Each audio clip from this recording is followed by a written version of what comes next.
Excuse-moi, les enfants c'est pas ici en fait. Ouais, merci. On est chaud.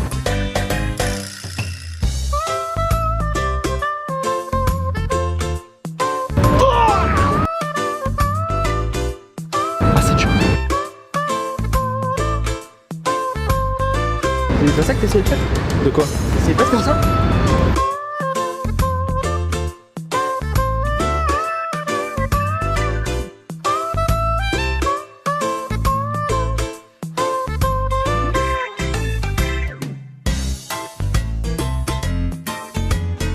Ok.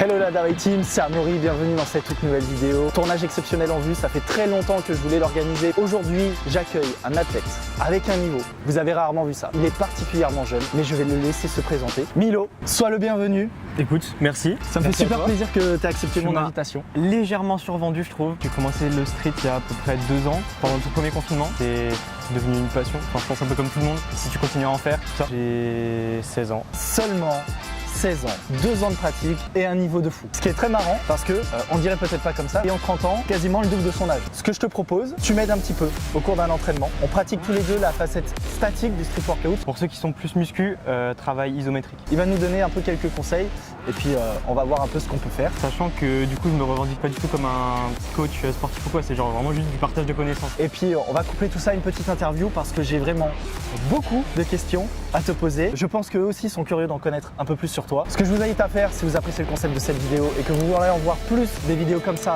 c'est bien évidemment à vous abonner et liker cette vidéo. Sur ce, je te propose qu'on commence dès à présent. Alors Milo, tu as 2 ans de pratique, quel a été l'élément déclencheur pour te dire je vais me mettre au street workout? Quand j'étais petit, ma mère voulait toujours que je fasse du sport, mais j'avais jamais un sport qui me plaisait. Et en fait, c'est premier confinement. Peut-être que vous aussi, vous avez commencé pendant le confinement, moi je serais curieux de savoir. J'avais envie, tu vois, de me refaire un petit peu une image, avoir une image un peu plus attirante, enfin tu vois, le mec un petit peu baraque et tout. Ouais. Commencer à faire dans ma chambre de confinement, mes pompes. J'avais même pas de barre de traction, je faisais des tractions australiennes, j'avais avec la table comme ça et les pieds au sol. Dip sur la chaise et tout, du coup j'ai commencé à me construire une base musculaire comme ça. À un moment sur Instagram et sur YouTube, j'ai commencé à tomber sur des vidéos de calisthenics, de statique, etc. Et je me suis dit, ça a l'air incroyable à faire. Je sais pas si tu as suivi, mais récemment j'ai fait une compétition. Ok. Tiens. Boum. Let's go. Le but du jeu, c'est d'envoyer un maximum de figures et surtout de réussir à les combiner. Donc là, ce que j'aimerais faire, c'est je te montre un petit peu le genre de combo que je suis capable de faire actuellement. Ensuite, toi, tu me montres à un niveau un peu plus avancé ce que ça pourrait donner. Et à partir de là, je vais te demander quelques astuces parce que c'est possible que tu lâches quelques moves qui m'intéressent beaucoup et que j'aimerais bien travailler pour les prochains mois. Ça te va? Vas-y, montre-moi. Vas-y, let's go. Alors bien évidemment, comme tout streeteux, on enlève les chaussures. Alors par contre, j'ai pas de musique, mais c'est pas grave.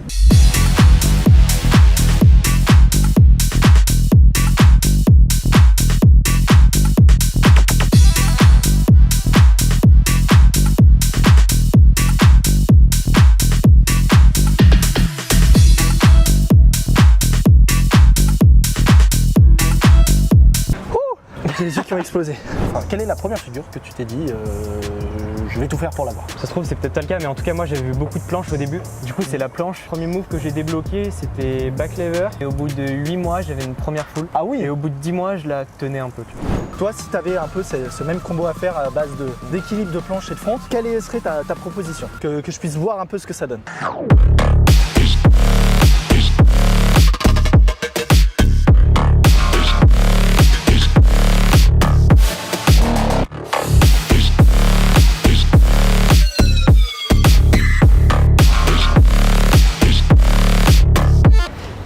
Donc nous ne sommes pas sur le même niveau. Faut qu'en équilibre, tu me surpasses. Il faut bien que j'ai quelque chose pour moi. Est-ce que les gens au lycée, ils savent que tu pratiques ce sport? Mes potes, oui. Les autres gens du niveau ou quoi qui me connaissent pas réellement, pas forcément. Après, depuis que j'ai créé mon compte Insta, ouais, peut-être qu'ils le savent. Et est-ce que ça a eu un impact sur leur regard de voir justement que tu étais capable de maîtriser ton corps de cette façon-là? Ça n'a pas vraiment réellement changé. Peut-être que je m'en suis pas trop rendu compte ou quoi. Parce que moi, je t'aurais bien demandé, est-ce que ça aide à gérer des meufs ou pas d'avoir ce genre de père ou pas du tout?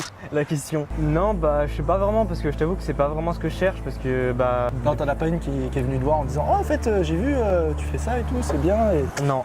Ou peut-être pas au lycée, je sais pas.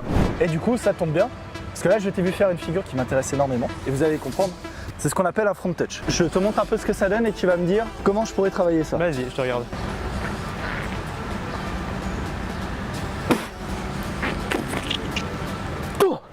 dire déjà c'était pas mal hein, mec. Bien de grandir, tendre les jambes. Parce que j'ai vu, t'avais les jambes un tout petit peu pliées. Ça te permet d'avoir un meilleur gainage. Tu sais, quand tu fais une figure que tu gaines tout partout totalement, Ouais. t'as l'impression d'avoir un peu plus de force. De mettre plus d'énergie dans le maintien de la position. Ouais. Bah commencer en négatif, mais avec ces barres là c'est difficile. Les petites barres, si vous en avez chez vous d'ailleurs, les petites barres à dips comme ça, vous pouvez commencer au-dessus et partir en touch direct. Travailler aussi avec différents grips, par exemple fall grip, serré ou écarté, et aussi en suppi, ça permet d'être beaucoup plus varié et de travailler dans différentes positions. Tu commences à développer ta force dans plusieurs circonstances. Au final, t'en as de meilleur en global. Vas-y, bah montre-nous.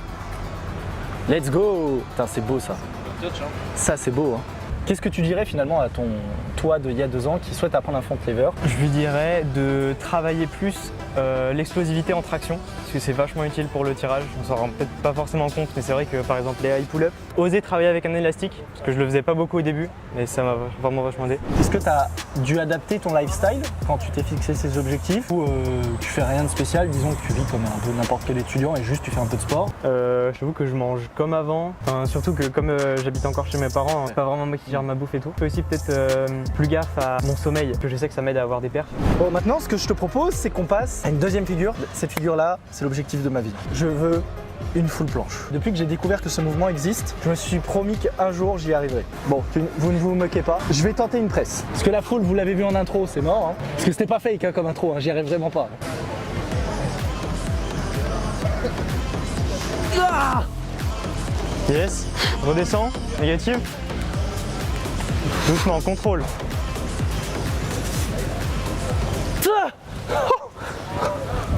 À ton tour. Sarah, meilleur grip. Petit aparté pour ceux qui ne le savent pas, le diamètre de la barre que vous utilisez pour plancher a beaucoup d'impact sur la force que tu peux développer et notamment sur la pression que tu mets sur tes poignets. Genre là, c'est beaucoup plus adapté que là pour faire de la planche. Allez, let's go. Ça presse, oui, oui, oui. Allez, ça represse, oui, oui, oui, c'est beau. Oh, il est chaud. Pour ceux qui ne le savent pas, enfin, en même temps, vous pouvez pas le deviner. Légère blessure au dorsal. Et qui l'empêche de plancher comme il devrait pouvoir le faire en temps normal. Surtout la redescente en presse. Coach, quels sont vos conseils, j'ai envie de dire? Dans quel état d'esprit tu vas à l'entraînement? Enfin, quand je vais au berge, en tout cas, j'y vais pour la détente, en mode je sais qu'il y aura du monde, ça va être cool et tout. Et à côté, quand je fais mes entraînements tout seul, bah, j'y vais vraiment en mode j'ai envie de donner beaucoup. Quand je vois aussi parfois sur Insta, même les plus grands, ça te donne de la motive. Et après, t'arrives au training, t'as une envie de tout casser. Pour toi et pour les autres aussi qui nous regardent, une chose vraiment importante en planche, c'est d'aller bien devant. S'aider justement du fait d'aller devant pour que les pieds se lèvent tout seuls. Par exemple, si vous faites une push-up loin devant, les pieds ils se lèvent tout seuls. C'est ça, un petit peu l'effet de levier. Essayez de faire casser vos planches au niveau des jambes. C'est-à-dire que quand vous tenez plus, il faudrait que ce soit les jambes qui vont devant et pas les bras qui plient. Parce que les bras qui plient, c'est un signe que vous n'allez pas assez devant en fait. Essayez d'avoir un bon, ce qu'on appelle holo, pousser les épaules en haut. Ça permet d'avoir un petit peu plus d'altitude au niveau de la planche. Si je le monte sur une pompe toute simple, pas être comme ça, mais comme ça. Voilà. Ce qui est extrêmement dur à faire. Même le ressentir, c'est très difficile. Pour voir un petit peu la différence, mais sans holo, ça donne quelque chose comme ça. Alors qu'avec un holo, ça donne quelque chose plus... Ouais, c'est beaucoup plus bombé. C'est plus simple après si vous voulez enchaîner sur presse, puisque les épaules sont déjà sorties. Ouais. Tiens, est-ce que peut-être tu pourrais me corriger sur une version simple de la planche et me dire si je suis Vas-y. correctement placé ou pas pour commencer? Pas besoin d'être en full pour déjà comprendre le holo. Exactement.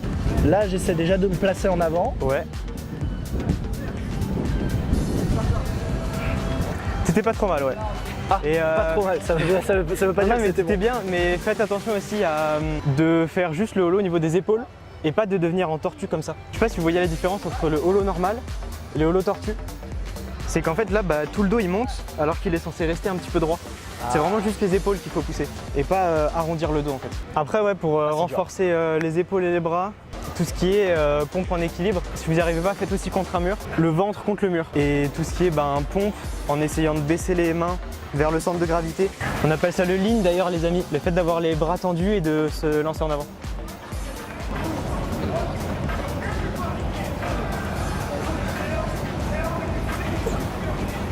Ah, c'est dur sa mère. Ça, c'est vrai que j'en fais pas assez, je pense. Ça peut aider. Ok, Ça peut vraiment aider. Est-ce que tu aurais un conseil à donner à un jeune qui voudrait s'y mettre? L'hygiène mentale, enfin, je veux dire le fait de bien se sentir dans sa peau et tout, c'est quelque chose qui aide énormément dans les pertes. Se délester un petit peu de ce qu'il y a autour, qui mettent la pression ou quoi. Par exemple là le bac c'est fini, t'arrives à l'entraînement, t'es libre. Surtout pas se décourager parce que c'est vraiment un sport qui demande énormément de patience, d'engagement pour obtenir des résultats. Il faut vraiment être passionné, avoir envie. Parfois il faut remplacer la motivation par la discipline. Croire au process et juste le faire. Il faut que tu me fasses plaisir. Je sais que tu es actuellement blessé, mais peut-être que ça passe. Tu parles de la dragonne maltaise? Il maîtrise un move. Là, c'est même plus un rêve parce que je pense que je ne l'aurai jamais. La première fois que j'ai vu ça, j'ai hurlé. Et là, je veux vous montrer qu'un mec de 16 ans, il est capable de faire ça. Sachant que j'ai essayé hier, ça m'a vraiment déchiré le dos. Mais pour la vidéo, je veux bien ça me blesser. C'est ça. C'est parfait. En plus, l'hôpital est juste en haut. C'est nickel. Allez. Oui. Ça va, tu vas, allez.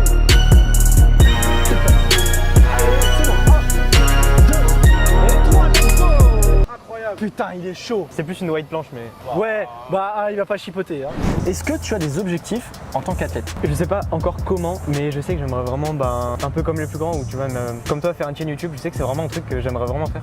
J'aimerais l'intégrer dans ma vie, que ça fasse partie de mon avenir. Sur quelles études tu comptes t'orienter? Je vais essayer d'aller en ingénierie, mais j'ai envie de garder quand même mon niveau à côté. J'ai envie d'agencer les deux. Si je réussis un des deux, j'aimerais plutôt le street. S'il y a bien un moment dans la vie où il faut tenter des choses, c'est maintenant. On sent que c'est l'homme sage qui parle. L'homme sage, tu parles. C'était très cool. J'espère que vous, ça vous a permis d'apprendre quelques petites choses. Il avait quand même quelques tips sympathiques à donner, je pense. Souhaites-tu rajouter quelque chose? Un petit mot de la fin, une citation. Et dans 5 ans, on se dira putain, cet homme était un génie. Tu vois, quelque chose. Spaghetti. D'ailleurs, si vous êtes arrivé à ce moment-là de la vidéo, commentez spaghetti. Commencez, vous êtes déjà à mi-chemin. Oh, c'est beau. Ok, j'aime beaucoup. Cela voudrait-il dire qu'il vaut mieux commencer que ne rien faire? Exactement. Putain, les mecs, en plus, Smart. Si vous voulez voir d'autres invités comme lui à l'occasion, vous savez ce qu'il reste à faire. Un petit like, de l'abonnement pour partager cette vidéo. Sur ce, les gars, je vous dis à la prochaine et d'un rail.